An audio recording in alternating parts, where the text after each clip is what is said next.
Thank you for listening to the Allender Center Podcast. I'm Dr. Dan Allender. And I'm Rachael Clinton Chen. We're fiercely committed to providing hope and healing to a fragmented world. And restoration for the heart. Thank you for joining us. Let's get this conversation started.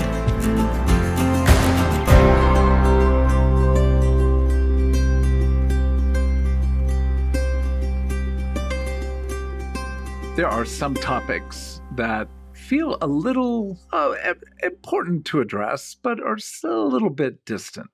This happens to be one that is not so much dear to my heart, but near to my heart.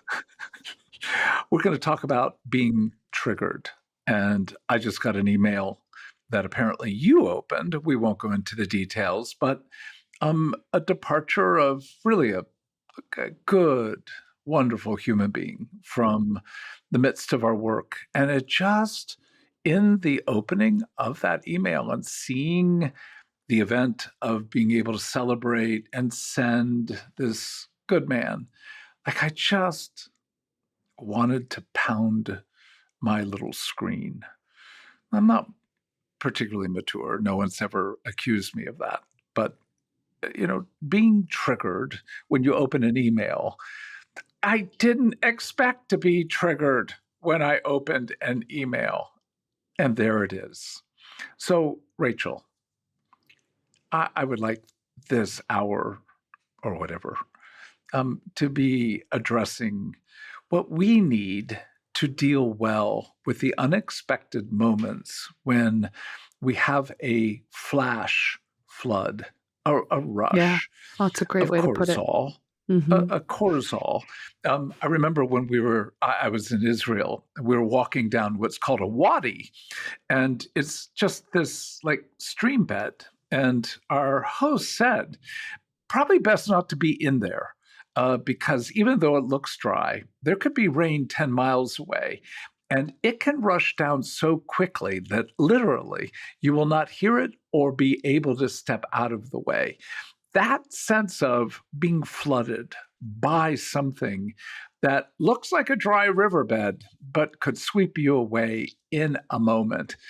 Being triggered is not only difficult, but important for us to be able to say, how do we do our very best to diffuse those trigger minds that can easily blow us up? Yeah. And I mean, this is obviously it's a necessary topic just in general, but in a point in time in our society and culture where people are traumatized and the trauma is compounding, and as we've talked about, not necessarily equitable on how it compounds and which bodies bear the brunt. I mean, do you not notice in your own life, heart and mind, but certainly like just as a baseline right now, I think people are in a state of constant triggering. And then if you add any personal realities to that, it's just getting amplified. So for example, like driving right now feels a little bit like, okay, just pay attention and be gracious. Riding on an airplane right now feels like, is someone going to lose their mind and in their flooding of stress biochemicals act psychotic, like in the air, and we're gonna have to like reroute. So again, that sounds extreme, and we are talking about like that's the extreme way to understand it. And again, we're talking about things on a spectrum, but you know, we all know what it is to have that flooding of stress biochemicals. Like you said, a flash flood is such a great imagery of this, and so often it feels involuntary. Like we don't have any control over it. Like there's nothing we can do. We may not even be aware that we're in it. It's just, you know, maybe we can talk a little bit about how do we know when we're flooding stress biochemicals for people listening who are like, okay, I understand like adrenaline, cortisol, but sometimes the emotions that come, like I know for myself, because in fight, flight, or freeze, I tend to move toward fight. My triggered, dysregulated emotions tend to surface more as agitation and anger initially when I'm flooded. They are less like, oh, I'm afraid. Oh, I'm sad. It's, I mean, kind of how you said, I want to punch my screen. Like it comes out in a flash of like, ah! you know? Look, it's one of the reasons we do well with one another. We are fighters. So true. And we've so true. Yelled at each other and had, unpleasant encounters, but there is a sense of understanding of how each of us gets. And, prior to the beginning of this, you were attempting to regulate me. And it was kind. It was knowledge-based, kind, but also more than kind, it had a kind of containment.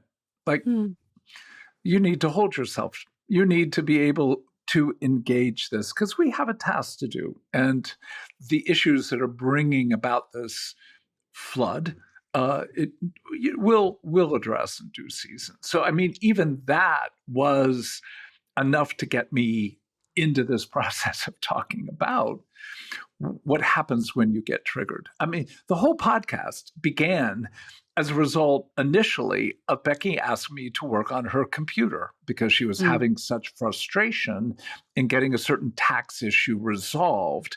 But prior to that, she was at the table, I'm on a couch, and I can hear her suffering. Literally, she's like, I cannot get this. Oh, I think I got it. And then, oh no, back and forth, I'm hearing her articulate her distress. I didn't name the fact that her distress was beginning to trigger me. So by the time she brought me the computer, interrupting my work, I flashed at her, but it had little to do with being interrupted. It didn't even have primarily to do with the issue that she's amazingly incompetent with a computer. I'm just literally like a teeny notch above. So the fact that she's about to ask me to do something where I am incompetent to help, even that wasn't the trigger. It took me a while after I kind of bit her to be able to go, wait a minute, what's going on? Like, you just treated the person you love more on this earth than any human being really poorly with angry, I'm working, how can you just interrupt me, blah, blah, blah, and going, that's not it.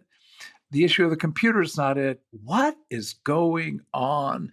So triggers, even when we're aware that our body's being flooded, at least for me, a lot of times in the flood is a fragmentation that keeps me from having clarity as to what in the world is prompting this. Oh, absolutely. And you kind of already said this, like, how do you diffuse when you don't actually even know, like, what it is, how to predict it? And so getting into the soil and dirt of our stories is so necessary in understanding why something would bring about a fight, flight, freeze, or fawn reaction in us. Did you get any clarity as to what in the world was going on? Well, not quickly. I'd like to say I was more insightful and mature than I am, but it required, because my being triggered and being angry at Becky triggered her. So then she's responding from my trigger, from her trigger, and I'm being now triggered by her trigger. And you just go, this is infinite regress. It is the echo chamber of a dark canyon. How the hell do we get ourselves? And eventually, by being able to like go, wait a minute. I mean, somewhere in that midst, I was at least able to go, I'm wrong, but give me time. I know my response was so far from anything kind or legitimate. It took me a while just to be able to come back to her, not to deal with the trigger, but to just come back and kind of go, what do you think just happened? And I love my wife. I love her brilliance. And she said, oh, do you think I might have reminded you a little bit of your mother? And I'm like, go away. Don't talk to me. When you hear a sentence and you kind of go immediately internally, I don't want to deal with it, but Yeah. there's something here. Yeah. And she said, I probably sounded too desperate for you. Wow. And there was the trigger. Wow. Like, I'm good with people's anger. I'm good with conflict. But desperation, it's a deep rooted, like carved into cellular scars.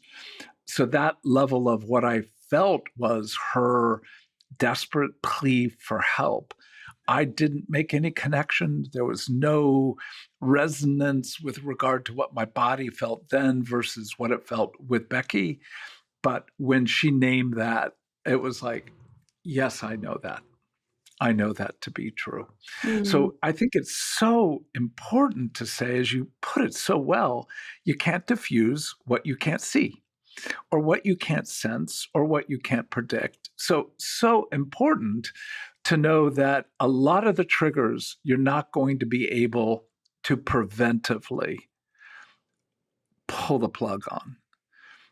But you can know certain remembered themes, certain remembered triggers, and be perhaps just a step better at being able to deal with the past, knowing the past more often than not is the context for where that trigger really got formed. And I know I've spoken about my mother's borderline desperation that created an ongoing sense of exhaustion and trial and trauma. But knowing that, it didn't catch me in the moment, simply because the present always has this element of being unexpected and surprising. So I think you can do a lot of work that will eventually enable you to get closer, maybe sooner, to something of the trigger process, but only if you're willing to have done something of that past work. Yeah. I mean, triggers are they are remnants of a survival technique that we coped with, that helped us survive. And like, as we talk about, like, we're needed at the moment, usually when we're younger. And like you put it, like, well-worn pathways, so well worn. Like, that's what makes it like, oh, there's the canal. The flood always comes down that canal. But they don't necessarily, like, we don't need them now. So it does feel like being hijacked when they come. And so, yes, the work of in some ways excavating, what is this connected to? It does, like you said, it won't necessarily prevent you from feeling triggered, but it will certainly give you more choice, more freedom to disrupt it when they come. Like you said, more quickly. Than just being at the mercy of them. I wish that this was something like I love that you brought a story of marriage, because I do think in friendships and, like in organizational cultures and spaces, certainly in marriages, in parenting, and as we talked about, just in public in general, like, oh, how much, like, Michael and I are constantly talking about, okay, I think I just triggered you. I'm aware you have a really strong reaction that feels like this is a familiar way of coping with your world. Or, right now for me being triggered, I just am more able to name, I'm just really dysregulated. Like, I'm really dysregulated because I have a 7-month-old and I'm sleep deprived. And I feel like I'm like having to contend with really familiar triggers that I did not anticipate from a tiny human. I anticipated, we've talked about this, I anticipated flooding cortisol when she had needs that I couldn't quite figure out, because I know that's a trigger for me.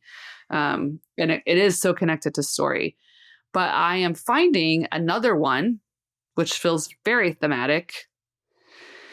And that is when I do know what she needs, and I'm trying to help her. Like maybe she's running a fever from vaccines and she's miserable and she's groaning. And I know she needs some Tylenol to help some of the symptoms not be so brutal.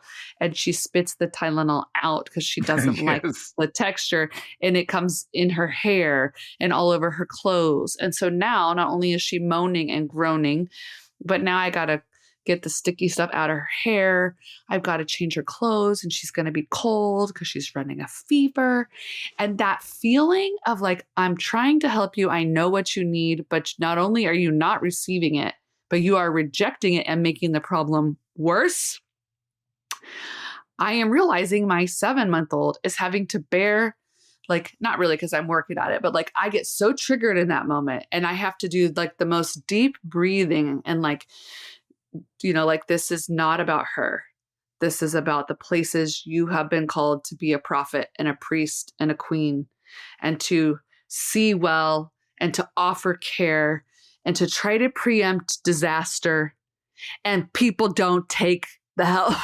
They don't listen. I'm thinking, this sounds a lot like therapy. This sounds a lot like pastoring. This sounds a lot like being, the only change is, at least with most of the people I work with, I don't have to get aspirin out of their hair. Yeah. But, just take my help. This would be so much easier. This would be less work for everyone. And so, I mean, it's like, I'm making light of like, but it's real. Like the struggle is real, like, because she's a baby. So she's like, she's not going, yeah, Mom, I'm rejecting this Tylenol because I don't want your help. She's just like, this is disgusting. I don't like this texture. I don't feel good. Get this out of my body, And so to have to be contending with something that's so clearly a trigger, because I'm like, my reaction to this does not match like what is actually playing out here. Whereas other times when we're triggered, we might know the volume is too high, but we feel really entitled to how we feel. Yeah, I'm checking. But at some level, don't you feel, even when it seems connected and logical, there's something irrational in it? Oh, what? 100%. And what I mean by irrational is we can't make sense of it. Yes. And we know there's an extremity. But the fact that you and Michael are starting, not like yesterday, but in your early years of marriage, allowing that language to actually be a lens to look through as looking at what's happening between the two of you.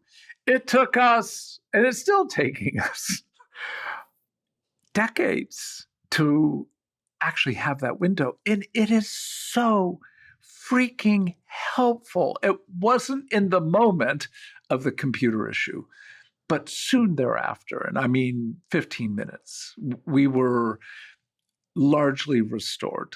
Now, I still couldn't help her with the computer. So there was a new, not severe, but new trigger.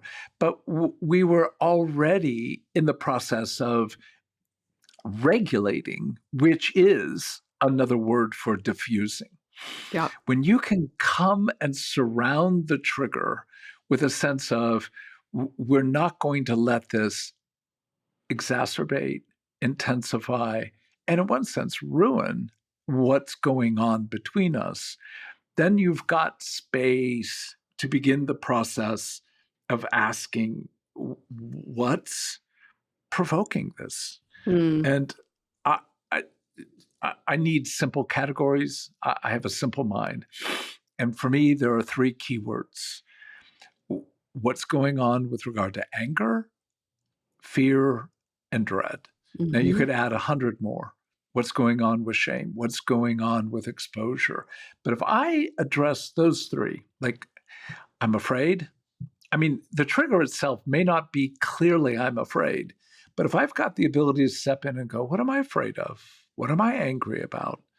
And something almost deeper to my core, what am I dreading? Mm-hmm. And I would hold dread and shame, and in one sense, fear and shame make up what I mean by the word dread. Then I've got at least some ground to begin to dig, to be able to say something has provoked what's going on in those three. Mm-hmm. What about for you?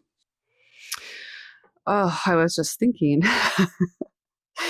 Definitely anger, but for me, anger is always about, like you said, fear. It's always about dread, and sometimes it's about sadness.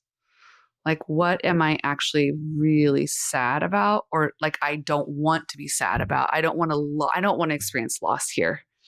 I don't want to have my heart broken here, or my heart's already broken. But definitely for me, danger, like where I feel like people are putting me or themselves, like people I love, in danger, unwittingly or wittingly. Like that is very provocative to me. Mm-hmm. And I think what's interesting is these are so enstoried and so embodied, right? Because you and I are both fighters, but like Michael probably moves more toward fawn when he's triggered. And so it can go underground in a way that if I'm not paying attention, I could be triggering him very, very badly. And he could be moving toward me like he's actually trying to offer care, but as a safety, coping, survival mechanism where he's actually really scared of the way I'm, like, we're triggering each other, just like you were talking about. And so again, I love that you're naming like what provokes. And I think learning what provokes each of us, because it's going to be different. And the way we respond when we're provoked is going to be different. Because when I'm like, when anger provokes me, I power up. When anger provokes him, he moves down and quiet, almost like, if you don't see me, you can't hurt me. And I'm like, if you're going to hurt me, you're going to pay. I'm going after you. Or I'm not going down easy, So, yeah. And I think an important contrast, especially talking about marriage, is seldom do you have two people who have the same trigger response. Right. Not that we don't all have all four of fight, right, flight, freeze, fawn, but we all have a certain realm that we're more proficient in. And Becky's response, I would have used to have said she's stonewalled, which is kind of an angry silence. But it's become, even over the last 6 months, so much clearer that, no, she freezes. Yes. She just internally, but she looks like she's angrily shutting down, but she's actually internally at that point gone. So when I've been triggered and I get ramped up and certainly more vocal, you can see the heartbreaking interplay. She gets more frozen and silent, but looks defiant, which in the defiance makes me want to fight more. Mm-hmm. And then I fight more. So the fact is, what we have come to live and to believe that will keep us from harm not only brings, so much harm to ourselves, mm-hmm, but so much harm to right, those around right, us. Again, not like fault finding, like you shouldn't do this. It's more, oh my goodness, this is the very antithesis of safety and the very antithesis of what you would want on behalf of the people that you care for. So it's so crucial to know that when I'm ramped up, I'm triggered. We were in some meeting not long ago when you looked at me and you said, how's your anger? Mm. And I'm like, I'm not angry. She said, well, you said, impatience is your way of showing anger.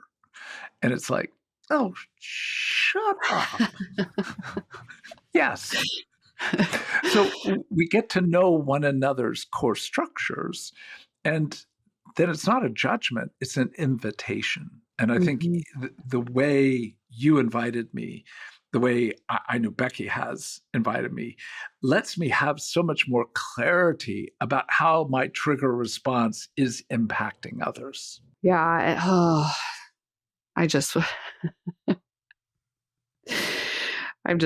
That sense of creates more debris and more trauma. and it's like, so, and I think because it feels like a runaway train, it's so not what we want. So then when you are triggered, but now you're in shame, and that's sort of part of the process you've named, right? Like you just have a survival response that is not so much misplaced, right? Because the what's provoking is familiar, but maybe the volume is irrational. The volume is misplaced. It needs to be turned down a little bit so you can have a little more choice, so you can be more grounded. And I think I just want to like name, often, like when this is playing out, like in these public spaces, like I'm watching all these TikToks of people acting psychotic, is like, oh, they're triggered. Then the other person's triggered by how crazy they're acting and cruel. And again, it's not to excuse the behavior, because we all have more volition and choice than we'd like to admit if we're willing to do the work. So when someone is just like, well, this just provokes me, so don't ever, like, that's, I think in marriage, you have to come to the reality of like, oh, we're going to keep, like, we can't ever get to a place where we don't trigger each other. That's not the work.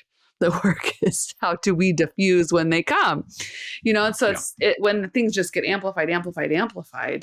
And it is like, we do need to be known sometimes. We do need an invitation. And we certainly, like the wisdom that you and Becky had to take some space. And this is why I think sometimes when people say like, don't go to bed angry, I'm like, sometimes you need to just go to bed and give your body a chance to come down overnight so that you can regulate and figure out what is going on and actually locate it in a meaning-making way. And I think I would just say, I just want to throw out there, because I know we're going to talk a little bit about even more, how do we diffuse?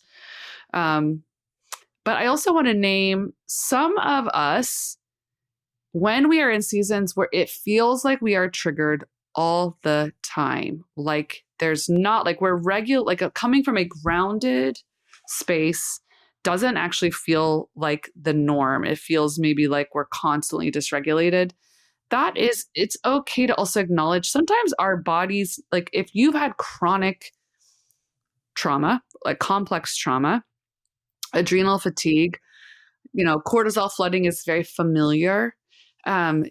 Sometimes we need medical support to get those biochemicals regulated enough to give us a baseline to then do the work of like, okay, thematically, what is causing this triggering? What is causing this, anxiety? What's causing this fight, flight, or freeze response? And how do I have more choice? Sometimes we need medical support. Often we need to be engaging our bodies so that they can come down, whether that's going for a walk, whether that's doing yoga, whether that's getting a massage, whatever we have to do sometimes to actually allow the body and our, biochemical responses to settle down and get back in our prefrontal cortex. And that's what you're saying. Like I'm too amped up. I can't even think straight. I can't even make sense of it. It's irrational. So part of, I think, the diffusing and disrupting and, it is actually just taking a pause. It's like putting yourself in timeout, which we can't always do. But I try to think of this like when I feel myself getting into fight, flight, or freeze in public, like you need to take a timeout or you're going to end up on someone's TikTok as like a Karen. I'm sorry. It's horrible. It's hilarious. Sorry. I just saw you on TikTok. That's not a good image. But to underscore, like in public, there are very few places that you can go tend to your body. And the one place that should be a place is the bathroom, public or private. Even more preferable if it's private because you can lock the door.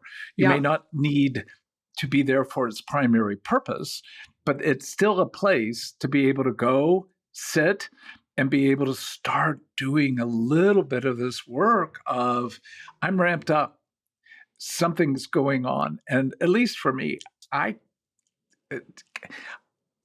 can know that there was a comment made or that there was an inference made that just either scared me or angered me or created dread. So, but at least what I can do is I know I'm not well. Now, I can't get well, but I can get better at, in one sense, the impact that I might have if I don't. So that idea of a space, it is crucial because it now gives you time to let your left frontal lobe come back online, to begin that process of tending to your body. And sometimes literally, I just need to touch my chest, put my hands on my face. And I am a rocker. I need to move forward. I need to side to side. And that self-regulation is, it isn't diffusing yet, but it's at least coming to the mind and beginning to dig around it so that it doesn't explode. So in that process, you are deregulating.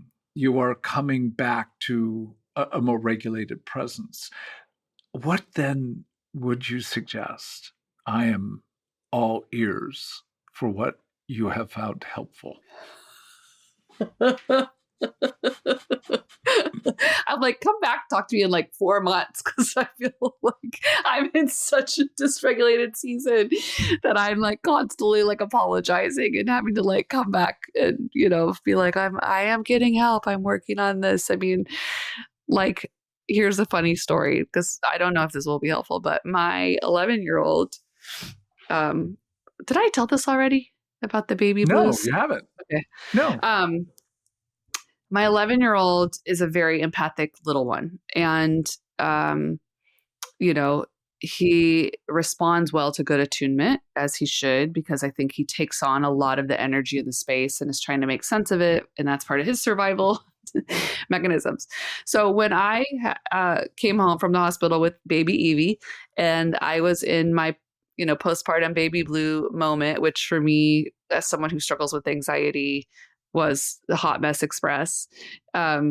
He was very dysregulated himself. And we talked a lot about it. And, you know, it was like, we navigated that as best we could. Like, he just didn't know what to do with me crying all the time and being like stressed out and sleep deprived. And so anyhow, I was very worried about the baby, like, cause I was getting very intrusive thoughts about like all the ways that she could die.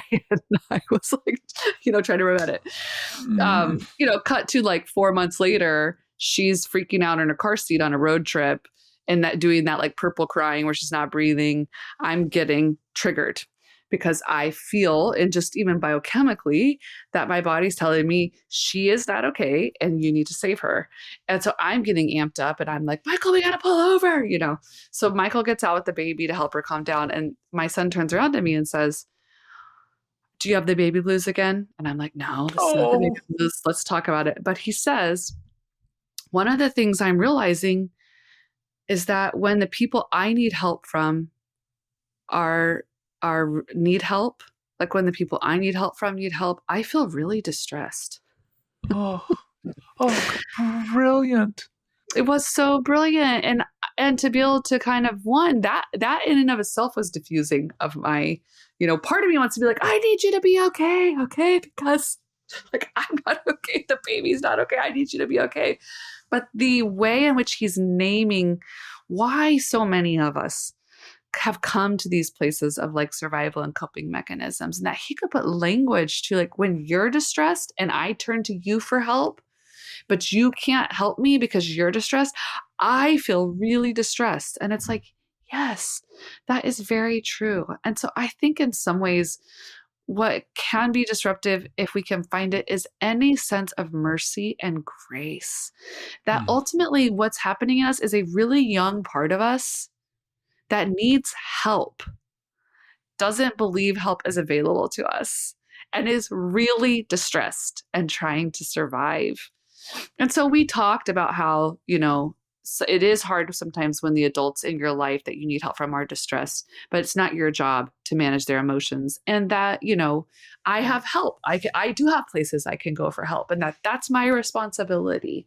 And that we may not always be able to perfectly escape those moments, but that when they come, I'm really glad to know how they're impacting him. And, you know, I think if anything, I feel like he was giving young parts of me permission to kind of be like, that's what I've been trying to tell you. Oh, it's brilliant.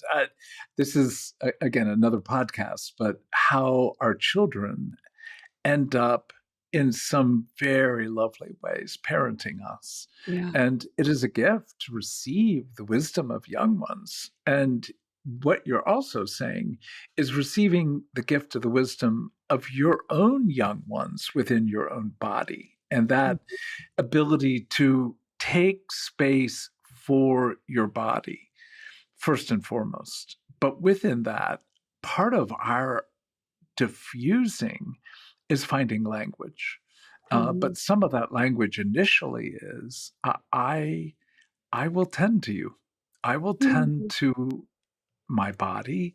I will tend to what's being triggered in me. And I think the language of parts of us, internal family systems is so helpful, particularly with this category that there are younger parts within us. And again, it's not inner child theory. It's actually a neurological reality that we are younger parts. And so to have voice, to speak and to speak in a way that invites the voice of those younger parts. Like, what's going on as you hear your wife's desperation? She's fine. She's not demanding. She's not going to devour you. What are you so afraid of? What does your anger accomplish? What's the dread within you? And in that languaging, we're beginning to, in some sense, take this explosive entity and begin to snip the right cords or wires so it doesn't explode. The fact that it's there and that it threatens doesn't mean that it has to actually explode and create even more debris. But one of the portions of our brain called the dorsal prefrontal cortex that seems to, in some sense, manage a little bit more this idea of intentionality. Like, this is not who I want to be. There has to be this activation of, I'm responding to Becky. I do not want. I think we're so apt in those moments, as you put it brilliantly. We know we feel shame. Therefore, we're justifying, hiding and justifying, versus being able to come out and say, I'm wrong. I'm wrong. And I need help. That kind of vulnerability.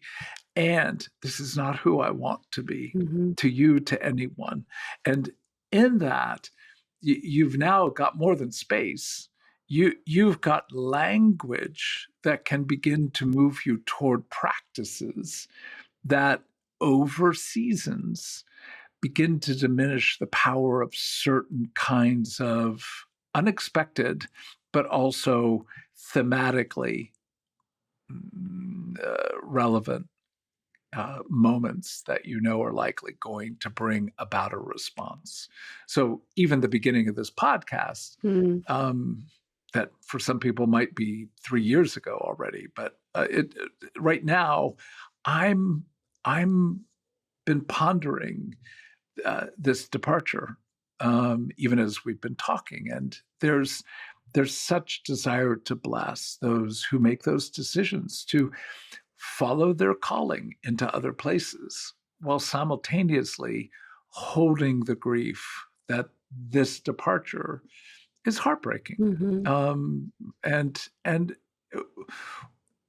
should be honored as heartbreaking. And so, even without putting a lot of words to it, just by talking about this, I'm coming a little bit more back to myself, back to whom I want to be, even in the reality of being triggered and having a sense of departure. So there's a way to create honor in this process. And I think that's, like, most people just want to resolve a trigger, but even more so, the issue of how do we honor that our body's capacity to react, and not necessarily well, but the ability to react has been the basis of our survival, certainly in periods where we had very few other options to be able to make it from one tragedy to the next. Yeah, and I think that's that sense of like, sometimes what we need to diffuse is to grieve. That's part of the honor, to grieve that our bodies have suffered, and in some ways needed these defensive mechanisms, to, and then part of the honoring is giving back a sense of choice so that we're not creating more trauma, more debris, to honor the exhaustion, that there's some level of exhaustion in these well-worn pathways. And I think, again, to like, how do you clothe where there is shame and exposure?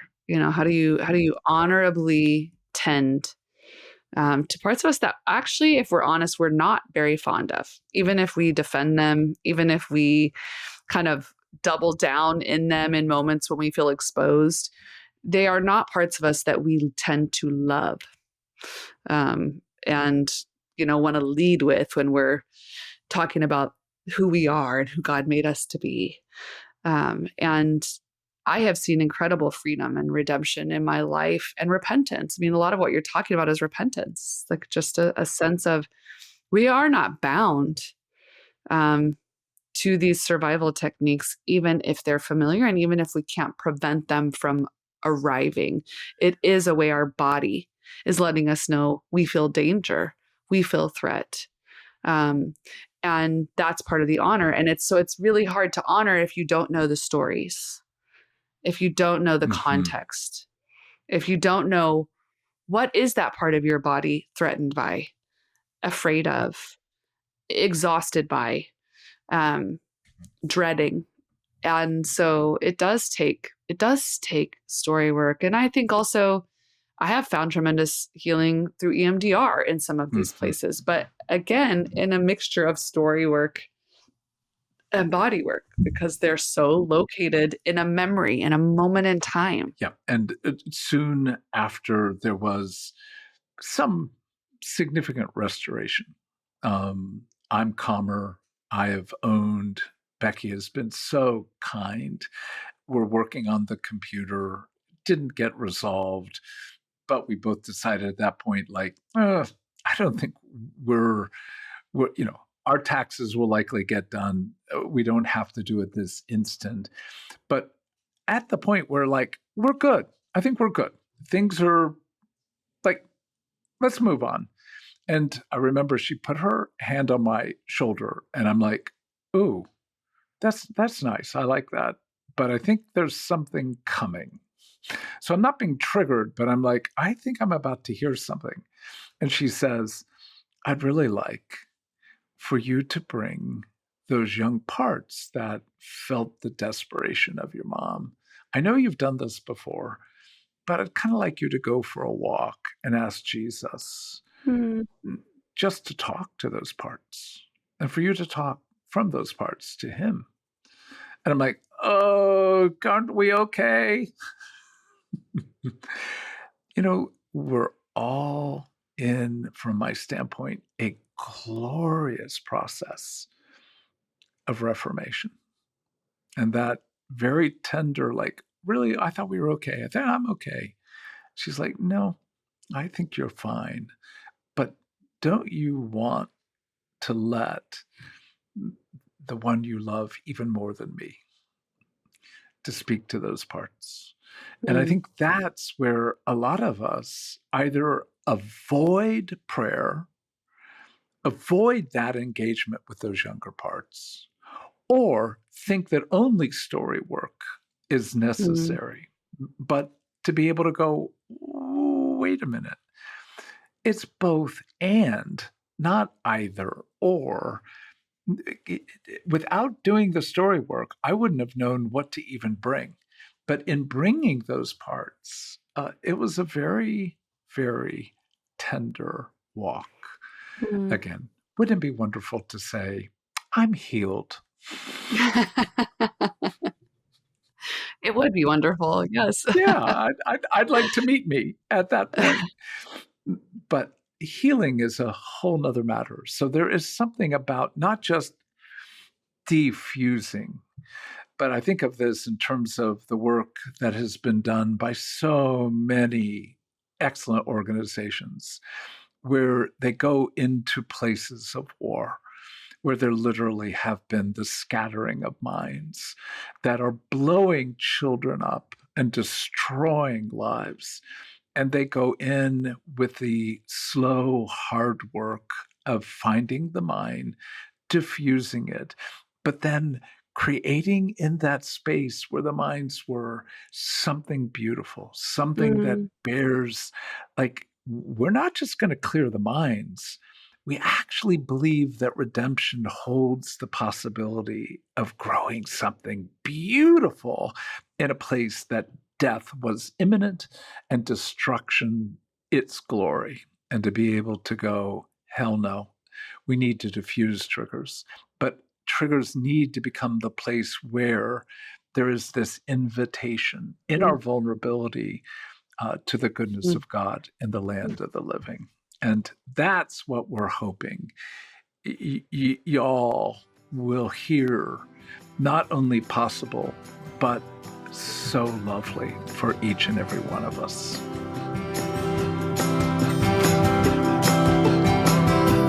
The Allender Center Podcast is produced by the Seattle School of Theology and Psychology. If you'd like more information about the Allender Center, you can look at theallendercenter.org.